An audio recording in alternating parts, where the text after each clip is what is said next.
Well, hello, everybody. How am I not the first one here? I've been waiting this. I think you let them in before me. I staggered it. Mr. Kovar was, to be fair, was here at 2:14.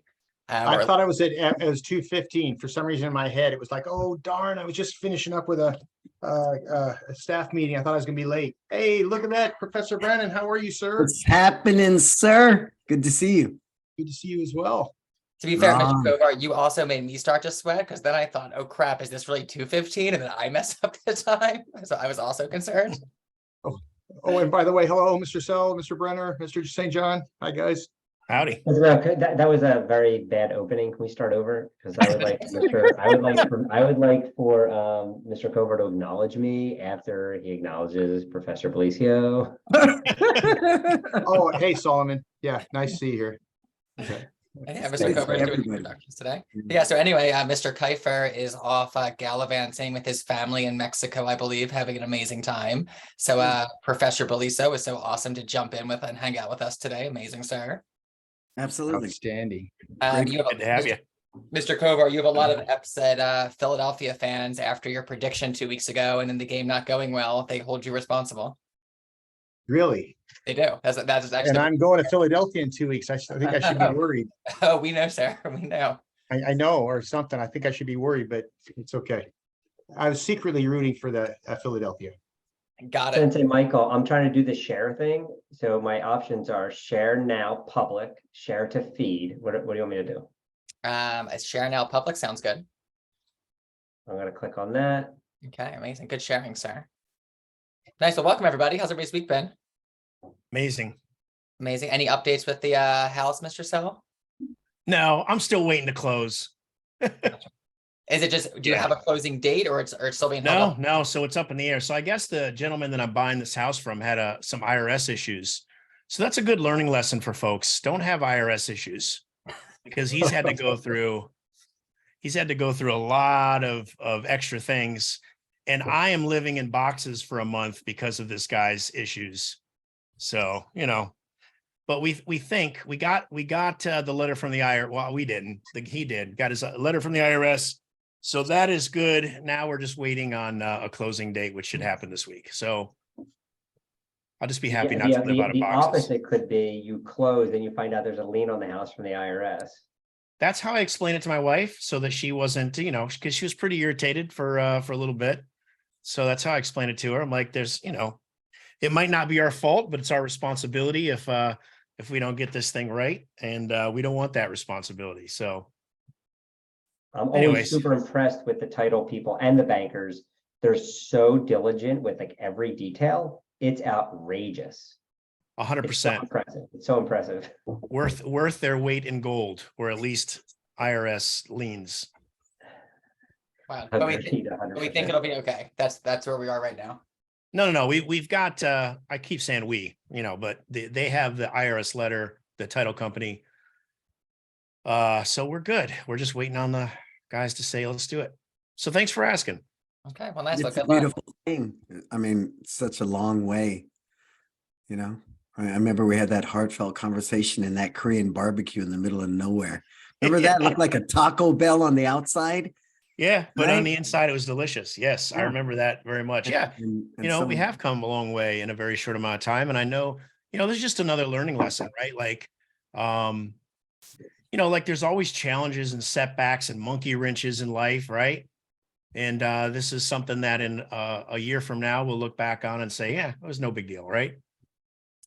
Mr. Coburn, what's that thing you say? Like, I try to repeat it. I don't say it as great as you do, but it's something like name a job and then that's no stress, no this. Well, no yeah, exactly. I mean, so many people go, oh, my buddy that's doing this. And the comment is, okay, what job where you can go where you can have a positive impact on people, doing something you love, make a good living for your family, and there's no stress. Exactly. It's everywhere. And it's kind of like the grass is greener, syndrome. The grass is greener where you water it. And it's kind of like so easy. And we all do it. I'm as guilty as anybody else. Look what they're doing. Boom. I have to remind myself, life is pretty good. Life is pretty good. Sure is. Yeah. And just to put it in perspective, I have a good friend of mine and client who I won't go his name just because I won't, whose 16-year-old son passed in his sleep 2 days ago. Wow. Oh, horrible. And it just like breaks your friggin' heart. He had some some medical challenges lifelong, but still it's just like, so it's kind of like that's a bad way to start this discussion. But the point is, savor the days, man. You know what I'm saying? It's like savor the moments. That's Yeah, what so our theme was. We had training today for future schools. And one of the themes that Sensei Michael brought up was what he listened to on the Daily Stoic today, which was there's no guarantee of tomorrow, so you better deal with today. Like, and he used it as like partly like running your business properly. Like you can't say, well, oh, I'm going to teach a good class tomorrow, or I'm going to deliver flyers tomorrow. It's right now. And you have to have that sense of urgency. Or I'm going to spend time with my kids right now. Yep. I'm going to blow off, something else that's not as important. Yep. So Yeah. some of you It is guys might hard to know, balance it, gentlemen. I think, though. It's hard to because presumably you're working hard to provide more for your family. So blowing that off, it's like, and I mean, I do the exact same thing, but I do think it's like a balance, it's like same thing as saving money. Like you save it for a day that might not exist, or do you enjoy it now with your family? It's always a balancing act. Yeah, the wife did that on Sunday. She said, we're going to go on an adventure. I said, oh, okay. And so we hopped in the car with a bunch of friends of my kids' friends, and we went up north to wine country, and we hung out for the day. And about 10:30 at night, we came back. Guess where I went at 10:30 at night? I rode down to the school and got things set up for after school on Monday.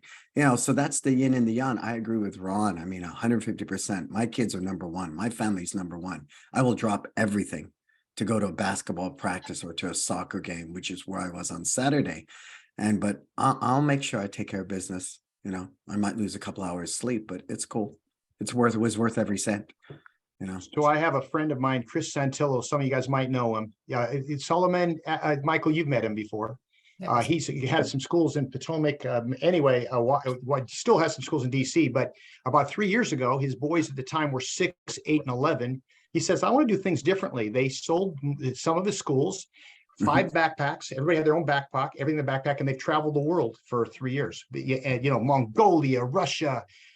They ended up during COVID in getting stuck in COVID in Cambodia.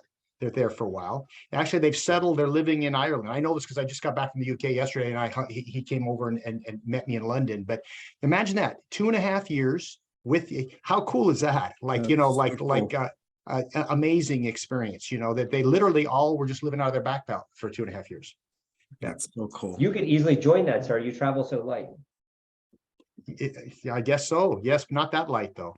We walked around London on Saturday at an off day, and his backpack was smaller than mine. Guys, Ron and Brandon, I pride myself in like packing super light. I can be gone 3 weeks and with just a briefcase. Or so I thought, but he outdid me for sure. I remember that. I've known Hanshi since the 70s? We've known each other forever. But my first time I did the Super Show with my merit badge, he walks into my booth and because he's known me forever, goes, hey, can I have my suitcase here? I'm speaking, then I'm flying out. And I look at this thing, it's about this big. I'm going, how in the hell does he get everything in this little thing? That was the first time I saw that. You remember that? I do. Yeah. So So yeah, Michael, he travels the light. toiletry bag. Yeah, he travels light. I travel with the toiletry bag. Yeah, I'm pretty proud of my normal I'm stuff. saying that his suitcase is equal to your toiletry bag Yeah. for your cosmetics. Michael has to bring like 6 pairs of shoes if he's gone for 2 or 3 days, right? Yeah, I'm That's good actually- with That's actually Chris Rappold, and you can tell him I said that. One time we're traveling together, and he's got 2 giant roller bags, and I got my backpack, and it was pretty funny. Yeah, my only rule is no check luggage. I can't, as long as it's a carry-on, I'm good. Yeah. Mr. Cover, that was a good segue. I wanted to ask you about your UK trip. You were hanging out with Matt, I forget his last name, Feeds, like a few 100 locations. It is 1,400 franchises. Well, that seems pretty But good. remember, what they look at is different. Understand, for them, a location is the YMCA on a Monday night, Yep. the Carmichael, Elks Club Lodge on a Tuesday night. Yep. But with that said, they had 100 people show up at my event, and it's really remarkable what he's doing. So it's like this kind of, below the surface kind of thing that's happening over there. It's really, and his guys are good. They've got great attitudes. It's pretty. And I remember first meeting him, like when he came over to the United States when he was like 17 in 1998. And he was this real young, kind of ambitious kid. And just to see what he's doing is pretty remarkable. What Yeah. was your takeaway of like, oh, he's doing this really well, like we all need to be doing this? He's super aggressive, like you guys, for promoting new locations. Something, like getting new people involved. He's super proud of what we do for a profession. He's not afraid to talk to anybody about them doing it. That's what they do really well. Kind of like the action team does. All right, he's obviously doing it at a large multiple of us. Yeah, well, they're like I said, they're doing, it's a different model. I'm sure it's got its challenges, but it's pretty cool what they're doing, without a doubt. Does he try to convert them to, what we would consider full-time locations? Like, is the idea they Never. start? They've got one commercial facility, one full-time facility. He's got a corporate office, but they had a couple and they didn't like the model. So they just know how to, what they do is they have, and I see people do it in the UK all over the place, is they've got a big bag. Some of them have a locker where they go, they show up, boom, they put the flag on the wall, they move the chairs over here, they put the pro shop up, they put a banner over the table, they put the laptop on there, the iPad, and they transform a room into a dojo, and you think about it, how long does it take to clean your school every day? You know what I'm saying? So that's their prep before and after. So it's like they take a 20 minutes, a half hour to get it ready and a 20 minutes and a half hour on the other end. But that's what we spend in our school getting it ready. I'm not going to switch to that model. Yeah, but it's pretty impressive how they do it. Yeah, and a lot of my German clients do that. And that's why you have to do one day here, one day there, one day here. And it's a very low price point. I think in Germany, they're charging like 69 euro for that business model. And they're literally, I have one client that has 20 locations and over 2,000 students, but it's that model. One day at the Y, one day at a fitness center, one day at an elementary school. And it's hard to brand. You're right. They have to go in with the flag and all that. It's hard to create that culture and environment, but it works for them. It works for them really well. And it can be very as a part-time. I know we're probably getting off subject, but if you've got some 19-year-old that's in college, you get him into a location twice a week at the Y. Those guys, you can do really well with that model. Teaching 3 classes Tuesday, Thursdays at the Y, and of course, there's a little of that in the States, but not near as much as you see in the UK and Germany. But it can be a really good model. It's also very low barrier to entry, as well. It doesn't take much to get started with it.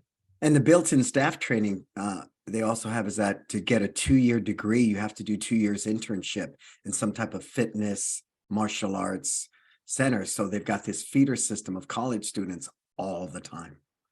And I admire that because it's like, wow, you got this line of kids ready to come work for you for virtually nothing because they have to fulfill that requirement, to get their degree.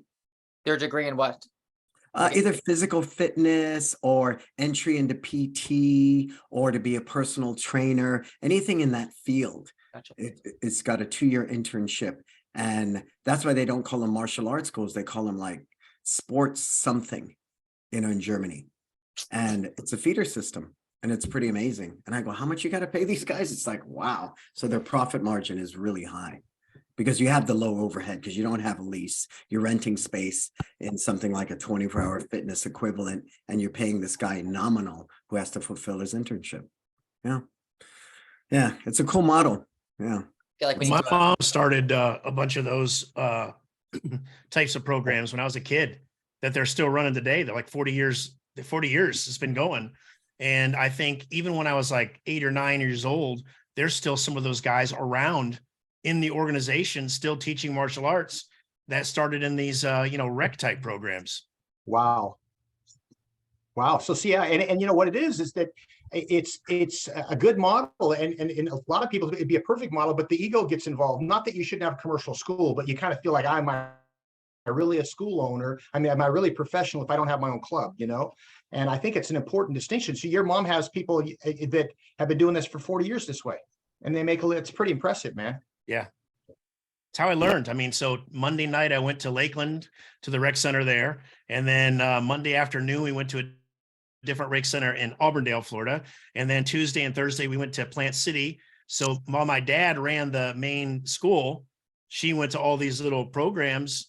And I think she might've had more students than he did.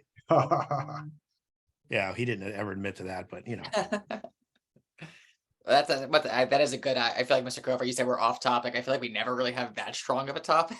I will say something though, that it kind of ties in, you're talking about buy versus lease. That was a Right. perfect segue, And- so good work. And so another friend of mine, and I just won't say his name. He's in the UK. I'm sure he'd be fine with it. But he just he rents out space out of a town hall. But there's only one other person that takes it on Tuesday nights. Besides that, it's his, and he's even to the point he can leave his mats down. £10 a day rent. That's pretty That's good. what he pays rent for the place. £10 a day, and that includes utilities. So, I don't think you buy in that location, I think you go with that. Amazing. Yeah. All right, So so we're let's- all moving to Europe. Sounds like a plan. Yeah, It's sounds funny because they all want to come to America. It's like they and I'm going, dude, you have a pretty good gig here. I wouldn't be in a hurry. They all want to come to Florida, actually to Ronstown, because they've got sun there. They don't have any sun out there much. Did I understand their feeling. did you just tell me, or someone just told me Tampa is one of the fastest growing markets right now? I said it, I read it Yes. somewhere, but I was thinking of Mr. Sell when I was reading it. Yeah, amazing. All right, so let's go around real quick. Lease or own your facilities, Mr. Kovar, Own one, lease the rest. Mr. Brenner. I know, but you can go ahead. A little more than half owned, some lease. I'm anti-leasing in general, but we do it when we need to. Professor. We Other lease. Yeah, we're leasing at this point. I'm not objective to owning, but I own RITs. I'm really big on RIT investment. So I own a lot of different things as far as real estate. The reason, I was doing some, and I'm like Solomon, I love studying stuff. Starbucks doesn't own any locations. Target owns half of them, but most of what they own is in rural areas. Chick-fil-A owns all of them. Because they're, you can come in for like $10,000 as a franchisee, but they lease you the building, they lease you the equipment, they lease you everything so they can control that quality. So I don't think there's a right or wrong. I love how Solomon says we own half, but we don't want to lease if we don't have to. And, so if you can buy. And if I was in a But position. your dad, I saw a picture of like your dad's original school, but he owned that, right? Correct. So And I there's- love that sign. That sign was amazing. Yeah, my papa bought that in 1970 for $30,000. It's worth like 4 million today. Just the land. And so the school's on the bottom, which he closed finally at 89 because of the pandemic. He never reopened. He lives in the middle, and the top flat is exchange students. So he's just getting money left and right in this one little thing, which he's owned outright for decades. And his property tax must be what, $5 a year, right? On a $30,000 property, because he's never remodeled or anything that's required a reappraisal. Yeah, That's the way so to do it. brilliant, right? I mean, I don't think there's a right or wrong. There just simply isn't. So move to Europe and buy 50 years ago. Got it. I always All buy right, 50 that's years the plan. ago. The best time to plant a tree was 10 years ago. The second best time is now. There's a moral there somewhere. Yep. When I was at I don't know if it was Natmer or Maya, it was a long time ago, and I was talking to who owns Century, what's that guy's name? Whatever that guy's name is. Mike Dillard. Yeah, and I was chatting with him about it, and he was like, "Oh, you just want to rent because," and I kind of like tried to like nail him down like to why, because I know he's a pretty wealthy, smart guy, and certainly want to learn from him. And he said his view was you're not going to have enough money to open enough schools and buy, so he'd rather open more schools for the cash flow than just own the building. My view was I think you can do both. Plus, how quickly can you open schools anyway? It's the people that's the issue. So anyway, that was his view. And I always kind of had that in the back of my mind. Like if we had the opportunity to open more schools, certainly leasing will be fine. Yeah, I think the debate I feel like we have with our team, Mr. B, is you're so focused on buying sometimes, and sometimes we're like, oh no, we should just open the school. Like that's one of the debates we're having right now with trying to find a location. Well, if we want to talk about the benefits, to me, the benefits are if we can find something that the lease is almost the same as the rent, but it's going to be locked in forever. And it's pretty much just an annuity at the end of the day. That's the reason that I think, why we always want to do it, right? Like, because if you look at, when you look at our schools now, when we did our item 19, which is like the financial part of a franchise, our numbers, one of the reasons they look so great is because our rents are so low, but the buildings were bought a long time ago where, the rents just kind of sit where they are because the mortgage is what it is. And, that gives us a distinct advantage over, long periods of time. The downside is, of course, down payments and fixing up the building. So I think, anyway, so for us, and again, it's just an annuity. Like, we don't make a ton of cash flow from it. Like, we're not living off these payments, but in 20 or 30 years, you own it 15 years, 10 years, whatever. So what about the single school owner out there that's been in their location for, 5-7 years? I would think at that point it would be smart for them to looking into, purchasing something. That's their long. Without a doubt. I mean, yeah, we talk about doing like renting for 5 years, then buying from the profit from the school. Without it, yeah. I mean, we have a couple of schools that have been around for 10, 15, 20 years that are still leasing. And I think I could have already owned this building at least once if we would have done it from the beginning. So, and some markets, I think like Mr. Belicio's market, in San Francisco is outrageous. I mean, 30% that's quite an down. anomaly. At 30% down. I mean, that's crazy. The building I'm in San Francisco is worth like $8 million. It's just, it's not. The other building I'm in Millbrae is 30 million. That 24-hour fitness above me, they're renting, right? I mean, this building is owned by a Chinese conglomerate. So I'm a huge advocate of location. I enjoy having Starbucks, Subway, 24-hour fitness, all those anchor stores around me, right? Because they've done the demographic study, they've done the work. So I know there's families there. So, for us, that just works, right? Whereas, but if I was in Florida, I would buy property. I would absolutely buy something and build it. Absolutely. Right. So. Mr. Sell asked about, the single school owner. Mr. Brenner, do you want to talk about, and I'm sure we all have some good, like, probably lessons learned from buying and leasing over the past however many years that I think would be interesting too. But Mr. B, we've negotiated, I think the last one or last two, like a lease to own option. But it's like, an interesting way to do it for that person, like just opening. Do you want to talk about that for a second? Yeah, absolutely. So one about 2 years ago, we've done this a couple times. The most interesting one was they wanted like 1.2 for the building. I thought it was crazy. I was like, I'll give you 750, which I thought was also high. We wound up leasing for 5 years at like $5,000 a month, all in, and then buy it at the end. I think it's 854 is the actual number. But they had to do the complete build out for us. They did everything, like cameras, mats, pads, benches,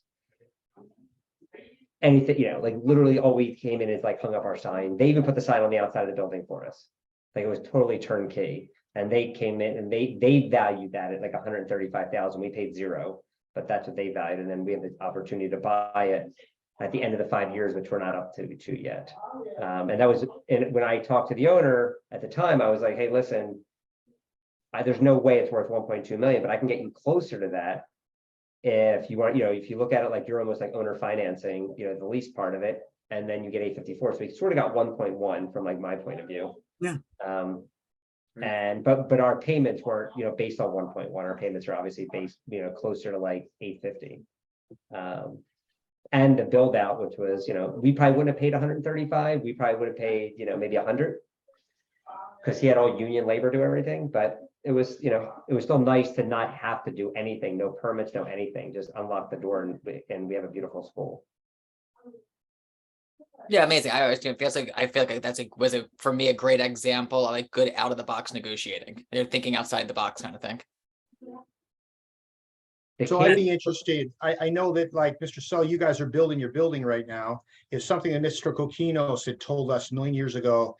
Never build, always buy, because you have another full-time job. And I know that several years back, actually, my brother and I had bought a couple properties that we were building schools, and one of them in particular was ahead of the other. He ran into so many nightmares when it comes to zoning, and we ended up like selling the property with the building permits already done, it basically, because we realized it was going to be more work. Ironically, 5 years later, we moved back into that building as a tenant of the building we designed. But it was like, I remember thinking, I'm never going to attempt that again. I'm just kind of curious. You guys are building. Is that going well? Is that going on track? Are you glad you're doing it that way? Well, we had to. There was nothing to buy. Got it. Nothing to buy. And so that's the only reason we decided that we're going to build. And we put it in a very nice location. I believe that it's going to probably 30% in equity by the time it's done being built, which I think is good. And I think over the next 5 years, it'll double because of the location that we're in. They're running out of land and it's a very nice area of town. So, you know, Do you we, do you have a good general on it? no, You don't. Okay. no, it's a full-time job, sir, running this Okay, yeah. project. Yeah, yeah. So Mr. Kokinos is always right. But at the same time, it was really the only direction that we could go unless we were gonna, you know, rent, you know, 5,000 square foot again, you know, for Yeah. the next 3 years until something comes available. And we didn't want to do that. We Well, were again, ready it's just you try to find joy in building it, right? I mean, if you're gonna build it, may as 100%. well enjoy it, right? right on. So I have like one thought to that. So we redid an entire building. It was, you know, hundreds of thousands of dollars over budget. It was like sleepless nights for me trying to understand how to do it with everything you're talking, all the problems. And it wasn't a completely like ground up, but we took it to 3 walls. Like, you know, the entire storefront came off, literally 3 walls, everything was gone. And I look at, and my partner, Jacqueline, if you guys know Jacqueline, like she looks at it afterwards and was like, hey, listen, we're never doing that again. That was a nightmare. I look at it like, look how much we learned. Now I would do it so much differently now. Now I understand. Like I didn't understand what was happening. I was just like, try my best every day. But now that I understand, I feel like I could do it way better. So now we have the experience. Why waste it? So I think there's like both ways of kind of looking at the benefit of doing it. How much are you, if you don't mind sharing, how much are you in per square foot when it's all said and done compared to stuff that like sells in the area?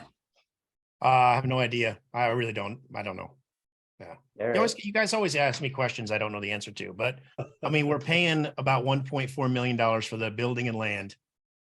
That'll be complete. $300 a square foot. Next time somebody asks about That's not finishes though, you know, like once we get to the like end of this thing. So who knows what that's going to be like. all right, so $350 a square foot. Next time somebody asks, you're all set. All right. Thank you. Yeah, you know what it is in San Francisco, like down by Chase Center, $70 a square foot. No, it's gotta be like $700 or $7,000. You know, well, yeah, I mean, by the 7 time, million. it's crazy. But here's a yin to the yang. We've been in the SF location for 22 years. During COVID, we had $80,000 in deferred rent. And, you know, commercial properties have just plunged. I had 2 years left on the lease. So we went to the landlord and said, hey, you know, after I talked to the team and we decided who's going to run that, who's been there, you know, he's tenured in, he's been there 13 years. So he said, great, I'll sign another 10-year lease. You give me half the rent deferred forgiven. We got $40,000 rent forgiven, and we got the rent reduced by 25% because of commercial values today for leasing. So we thought that was a sweet deal. So, but that's one of the advantages of being a long-term tenant. We occupy the whole building, so it made sense. So that was huge savings, right? 25% reduction in our rent from 14 grand down to, you know, what it is now. And then 40,000 deferred rent was forgiven. So that works. So that is the yin to the yang of being a good leaser, right? Not Agreed. to switch gears, but Mr. Sell, you talked about questions we asked that you don't know the answers to. Did you have any more Yes. data from us from 2 weeks ago? People were actually asked me like, oh, I hope Mr. Sell has some more stuff to share.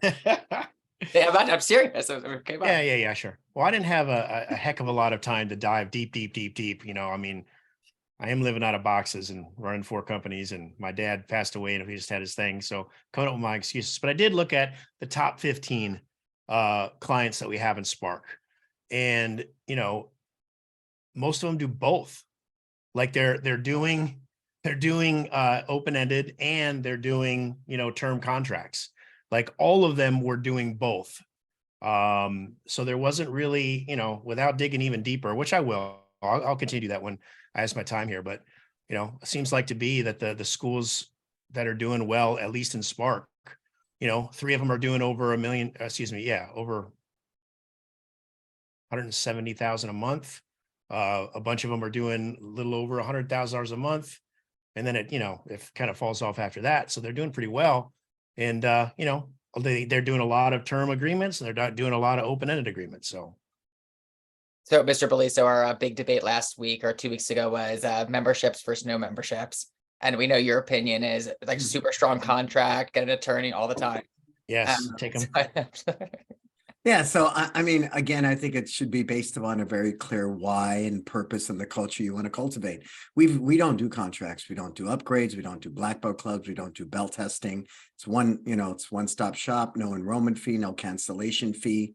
We don't even have a 30-day cancel. We just really believe that as a culture, we want to earn your business every time you step on that mat. And like an actor, you're only as good as your last movie. But I don't think one's better than the other. I think it's a matter of what you believe works for you, you know? sure. So I don't think it's right or wrong. What it comes down to is I don't want people to buy into what we do. I want people to believe in what we do. So if we believe in what we do, then it's no longer selling it. It's just preaching it, right? Once you have that clear culture, you preach it because you believe in it. So you're not selling anything and getting people to buy into it. And that's why we don't have sales scripts and all those things. So we believe in what we do, so we preach it. Love it, Do you love have it. you have preaching scripts? Yeah, right. I mean, we have staff training where we'll role play. You know, we do. We role play a lot, and it's very real time, but it's very heartfelt. And I know people think that's a California kumbaya tree hugging thing, but it's not. I mean, Millbrae did 1.1 million, and San Francisco came in a little over 800. But we were still teaching outdoors last year up until April. Outdoors up until April. So for San Francisco to come in over 800,000, I'm happy as a clam. But Millbrae did what it was supposed to, right? Well over 1 million. So I think the outdoors thing is actually, you can charge more for that. It's like really beautiful. at Make it times, the worst yeah, thing, I think the better thing. yeah, but San Francisco, the weather's so unpredictable, right? It can be really sunny and then it's really windy and so it's very unpredictable. I got tired of sitting out there at 7:30 with a leaf blower, blowing out the, because we wanted to make it better, right? So we'd leaf blow this thing and sweep it out. And people, who's this crazy man at 7:30? And I saw you in the snow, Solomon, out there teaching. And I just admired that because that's what we do, right? That's what we do. And I said, wow, I don't feel so bad. I'm out here with a leaf blower. Solomon's in the snow teaching. It was definitely some days it was like super, super, super cold. Yeah, that's admirable because that's what we do, right? That's what we do. Yeah, I would say one of my Facebook features that I like is Facebook memories. And every time I see memories of 2020 and 2021, talk about gratitude, it's like, oh yeah, this is so much better. And even now, I feel like now, the weather's starting to become nice here, and we would go outside to teach some classes, zero interest. No, we're not doing that inside. It's amazing, like in travel, how few people are, wearing masks, right? Just how quickly, even in, over in Europe, where a lot of people were doing more of it, and how quick we take things for granted. You guys have probably all heard the Wayne Dyer story. Wayne Dyer's this lady's walking along the beach with her grandson, and all of a sudden a big wave takes the grandson out to sea, and she's heartbroken, and she gets on her hands and knees and says, God, please just please give me my grandson back. I'll do anything to give my grandson back. After about 3 waves, grandson comes rolling in onto shore, coughing and hacking and spitting, and she gives a big hug, and then she looks up and she said, oh God, he was wearing a hat. Right. And I guess the point is, sometimes we forget how many times in my life where things were bad, and I'm thinking, just get me through this. And then you get through it, and then you complain about some little, rinky dink thing. And it's about remembering, that experience so that we can keep it fresh in our mind, because it's going to give us more of an appreciation for the good times, That is without a doubt so true. For all of us on this call. Before I forget, Mr. Kovar, I think in the next few weeks we should have Mr. Chamberlain join us and talk about the looming depression in 2030. Okay, good deal. I would love to. I texted him about it the last couple of days, but I think it would be interesting for him to share it with more people, and all of us in the industry be prepared if that does happen. If it doesn't, we'll just be lucky anyway. Do you want to share with the class for people who don't know the secret you're telling? Oh, so if you don't know, Mr. Chamberlain's the CEO for Kovars is Mr. Chamberlain, super smart guy, ran Fortune 500 companies, did restructuring and stuff like that. So it's just awesome. Follows an economist, and the guy's been pretty accurate for pretty much. It's not like an economist, it's like an organization, and they believe we're in the roaring 20s right now, just like it was in the 1920s. Everything's good in the economy pretty much. And by 1930, there will be an actual depression, which will last 6 years, which will be a complete disaster. And, I always think about how, for me, obviously I wasn't in the depression, but I knew how my grandparents always acted. Where they had 40, tubes of toothpaste when it went on sale, and 800 things of Campbell's soup. And that must have been a really terrible time if it affected you in a way that you're hoarding food. And I know lots of people that were like that. All my grandparents' friends were all like that. And the way they saved money, I think I'm a pretty good saver, but for them, you didn't buy anything. So, if that does come around, then I'll say this out loud. I feel like it's super interesting that it was like 1919 was the pandemic, and somehow exactly 100 years later it comes back. I feel like, things are in cycles. So, and this, anyway, Well, and I if it doesn't think happen, you're just prepared. it's going to work out great. We'll have them go in 2 weeks because I'm going to be on a plane in 2 weeks from today anyway. So we'll have Mr. Chairman go on and Oh, There you go. amazing. Look at that. Good system. That's great. Yeah, super interesting. All right, so wait, so we only have we have 13 minutes left. So one of the things I put in the chat with us today was, doing some kind of executive mastermind. So I was a part of Vistage for a while. Mr. Cove, are you still a part of Vistage or just Mr. Chamberlain? I'm actually a speaker for Vistage now, but I'm not actually in a Vistage. Amazing. Mr. Chamberlain is, so is also our COO is also in the Developing Leaders Vistage group. So we have two. So my company pays 2 Vistage memberships every month. I guess. So one of my favorite parts about it when I was part of this group was I felt like very rarely did I have any like real challenge to share, but just listening to everybody else's challenges, like for me was such a great learning experience, right? You learn so much from the experience of others. So Mr. Kovar volunteered today, maybe maybe like workshop something you're going through, Sarah, and we can all mastermind it together, which I think is super. You mean something current? I don't know, whatever you got. Yeah. I No, feel I Mr. thought I was Snell throwing out an always- I like example. I Mr. wasn't yeah. volunteering, but there's always something. The whole point of it is like being able to, share a challenge with smart people. So I don't know that that the challenges that I'm going through right now are worthy of mention because they're not that significant. So I thought you were talking about some past challenge that we got through. That's what that's how I interpreted your thought. No, that's So not I'm interesting. I know I'm all gonna your take a challenges. pass on it. Barry the bully, I know that challenge. I know the other challenges. So I have one more thing for us to do, unless somebody else. Wait, maybe Mr. Stell has one. That's what I was gonna say, unless somebody else wants to share and we can do it together. My life is sunshine and rainbows. I have no challenges in my life at the moment. I'm not sure if I believe it. I appreciate it. Mr. Belize, since you're our honored guest today, anything we can be of service with? Yeah, from the pandemic, it's not a lot, but we were like 200,000 in the hole on memberships and weeks of camp that were bought that weren't used. We're down to 70,000 now, which is really good, right? So just how do I want to get rid of that debt? Part of me just because I don't like owing anybody anything other than my home. I owe nobody nothing. So, do I just cut a check and pay everybody back? Someone said, well, it's like a gift card, right? I have tons of gift cards people gave me that I haven't used yet, so how do we rectify that? Because someone's got like 12 weeks of camp, that's $2,000, right?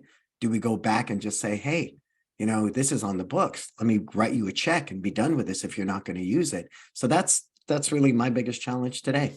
That's 70K in debt. How did you get rid of the first 122,000? A little bit at a time. Parents or people were very generous during the pandemic. We told them this uncertainty, we can't really refund anything right now.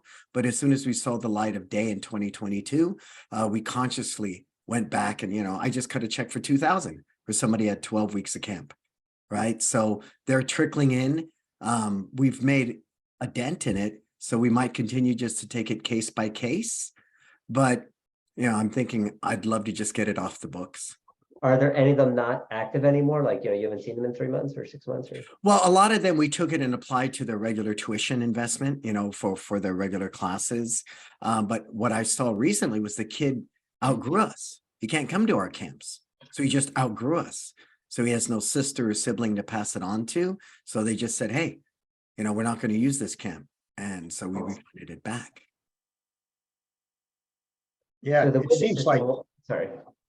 no, I was just going to say the case by case basis makes the most sense, right? Yeah.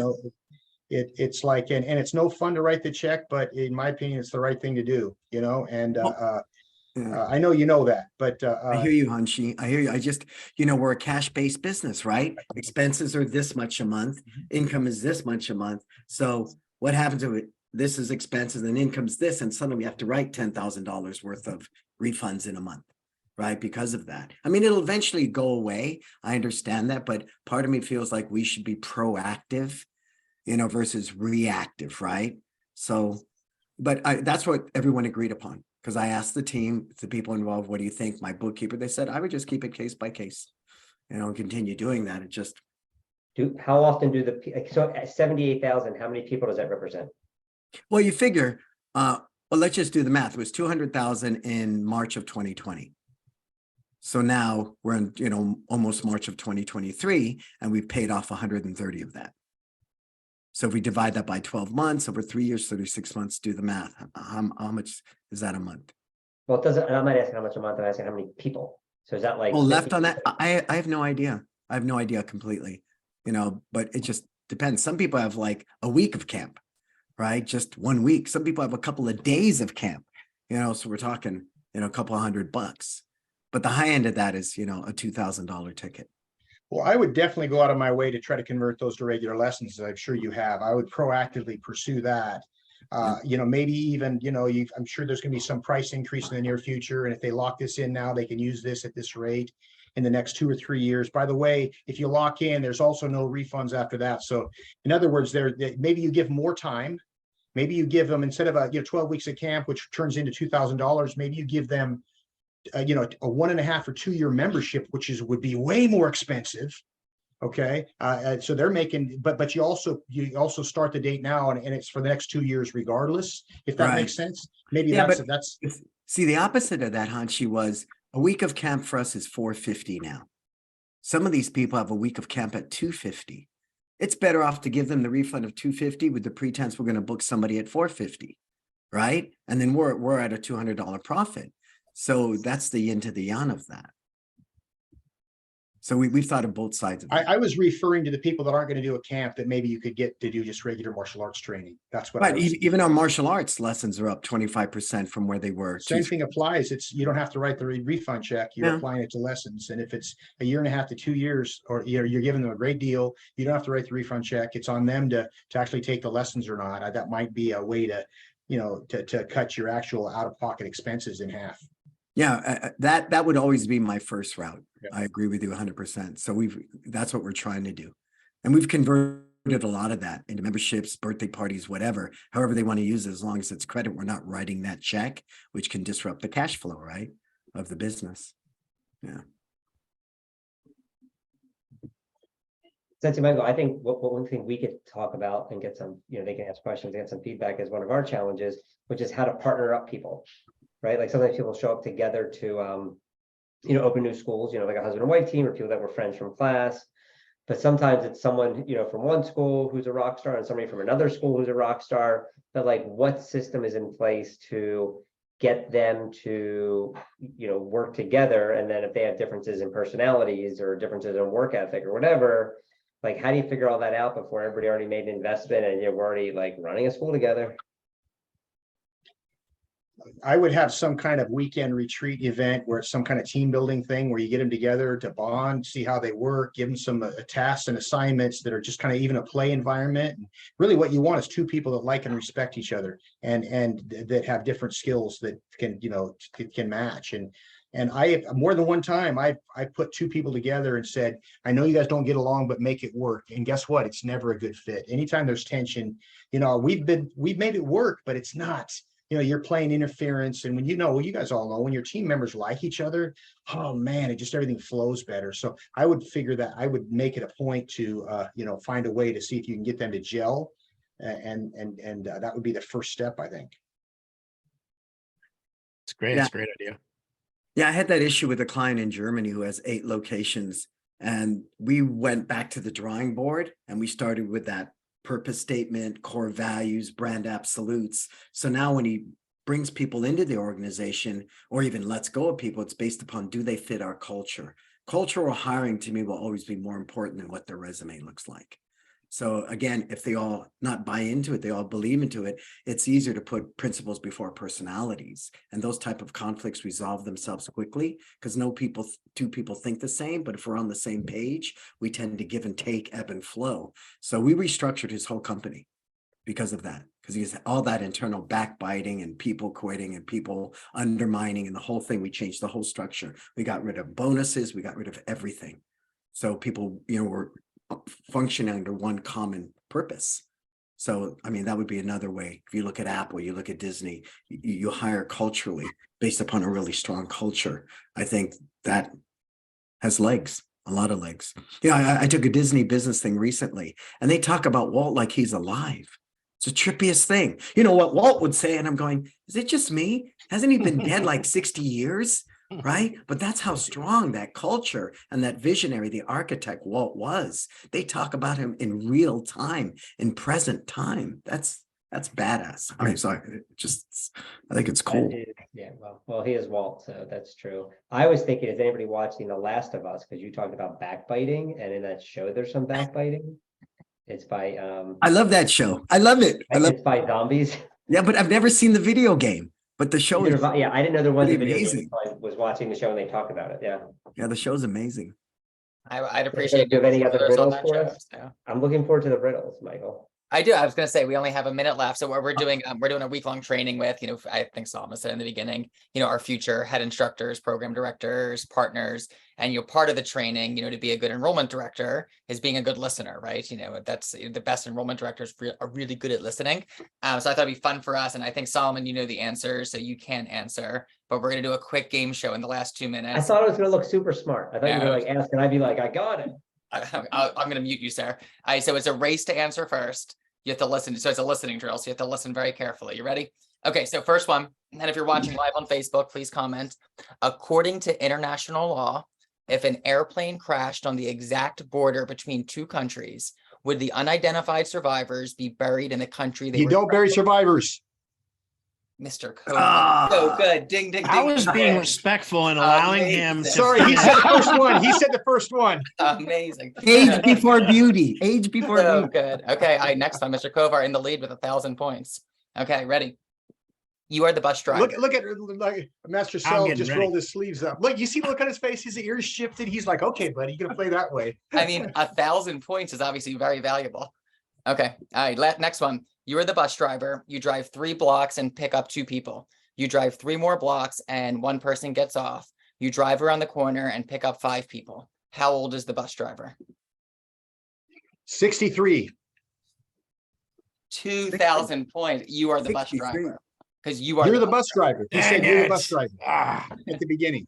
You're the bus driver. See, that's the wisdom. We can't touch that, Ron. This is Touch amazing. Yeah. that type of wisdom. That's why we just walk in the shadow. Oh,